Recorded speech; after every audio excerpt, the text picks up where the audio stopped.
The most recent addition to my airborne farming simulator is a pair of new machines. They're very unassuming, but beneath the surface they do a lot to make the game much more engaging, in ways that might not be immediately obvious.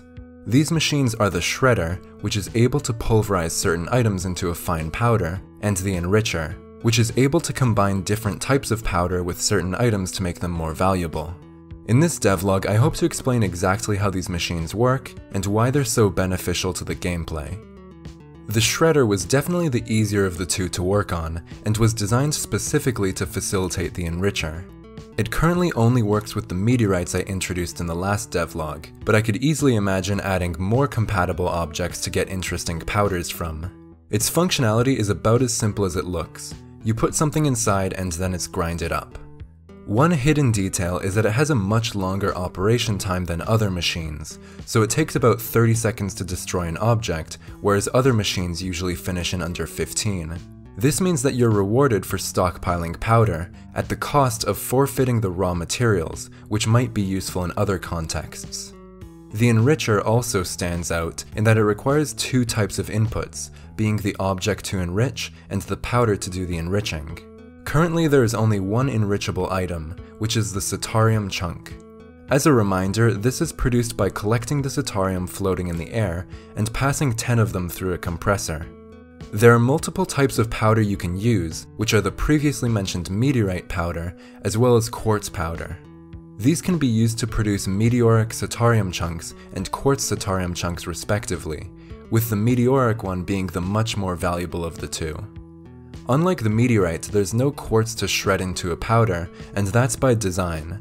My thinking was that as meteorites are a limited resource, quartz powder should be infinitely acquirable from the shop, so that you always have the ability to enrich things, even if you run out of meteorites. This creates an interesting situation where you have to decide if you should settle for less profitable outputs or go out of your way to acquire more valuable powders. The functionality of the Enricher was actually surprisingly difficult to settle on. I knew what I wanted it to do from the start, but not necessarily any of the details. Initially, I imagined that it would process one Cetarium at a time, but that seemed like too much work for only one piece. I considered making the processed pieces much more valuable, but if this were the case, compressing them would result in a chunk that's absurdly valuable, so I didn't want to do that. This process would also take a lot of powder. I then considered having it process 10 Cetarium at a time, similar to the compressor.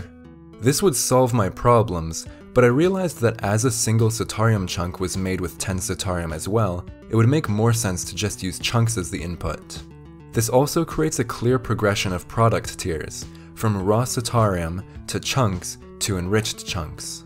At one point I also considered making the Enricher require fuel to work, but that seemed a bit excessive, so I scrapped that idea fairly quickly. The importance of these machines is that they completely change how you go about playing the game. Obviously, new things give you more to do, but it goes deeper than that. Games are fun when they give the player an opportunity to improve by learning numerous and difficult patterns. For action games, these are usually things like enemy attack patterns. For a farming simulator, they tend to be things like understanding how systems work and interact with each other. As I hinted to earlier, these machines do exactly that by requiring you to make more well-educated decisions. Whether that be deciding if you should sacrifice useful materials for short-term profit, or choosing to create products with lower quality materials when resources are scarce.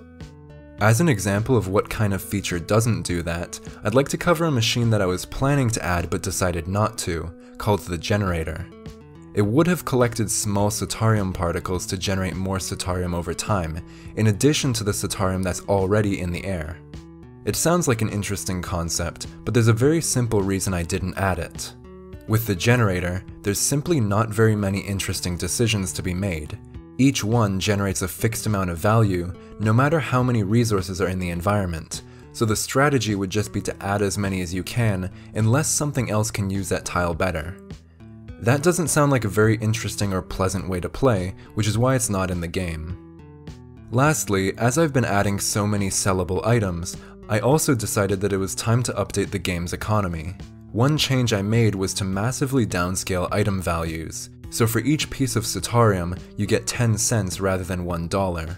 I did this simply because it seemed odd to make so much money from just a few minutes of farming. I haven't actually implemented any shop yet, so it doesn't practically matter in any real sense, but it appears more realistic. I also added the ability to sell the 3 different types of Cetarium chunks, which in increasing order of value sell for $1.8, $4.3, and $30. So that shows you just how much of a difference those meteorites can make. Overall, I'm really satisfied with the progress I've made, and I think the new machines do a great job of increasing the complexity of the game in a way that makes it more engaging. The next thing I'll be working on is definitely going to be the shop, as I'll finally be able to put all of the money being made to good use. It's also a key part of the gameplay loop, so it's a big step towards completing the game. Thanks for watching. Bye.